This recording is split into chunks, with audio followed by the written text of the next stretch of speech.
The question's being asked, did a madman get that way playing violent video games? Reports that Adam Lanza was obsessed with them, and now no less than West Virginia Senator Jay Rockefeller introducing legislation asking Congress to at least assess the impact of them.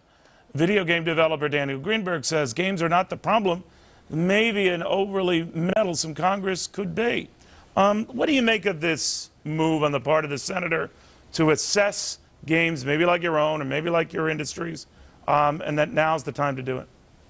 Well, speaking for myself and for the Anti-Censorship Committee of the IGDA, first I'd like to say that our hearts go out to the families and to a whole grieving nation. But as for funding a study, personally, I welcome any study into video games, into anything that can help our country to learn more about who we are as people, the kind of entertainment we like. I'm not afraid of studies. I think that the more information we have, the more good, solid research we have, the better. But remember, every study, every credible study so far, there has never been proven to be a causal link between violent video games and real-world violence.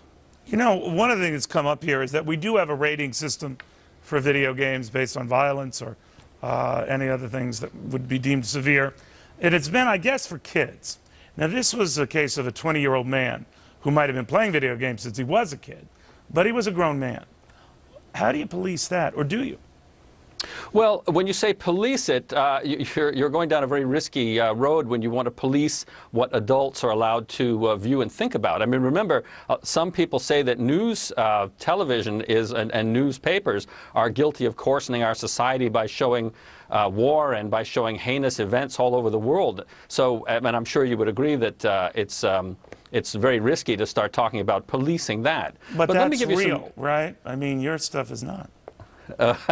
Well, let me give you some other perspective on it. One thing that psychologists tell us is that one way that children and adults deal with difficult and complex feelings, like vulnerability, like fear, is to actually engage in play with those images. Very young children play Bang Bang without being told about playing Bang Bang. And psychologists tell us they do this because playing with that kind of fearsome imagery of hurting, of being weak, of being powerless, of even killing someone or dying, helps a child to understand and cope with those difficult feelings themselves. And video games have been shown to have the same kind of... Well, you're not finding a virtue in some of the more violent games, though, right? Well, what I would say is that even in violent video game play, I know from many people who play them, they say that when they feel stressed, when they feel tense, and they feel angry, upset, unable to cope, and they play a video game, even a violent video game, after a play session, they come away feeling de-stressed, relaxed, more able to cope, more able to take on their life. This is common. This happens constantly. All right. Well, we'll see. They could always just watch. And remember, news. all of history, people have been attracted to stories of violence. They have indeed. Nursery rhymes have been violent from. It's just ensuing, Daniel. We'll have more after this. Thank you.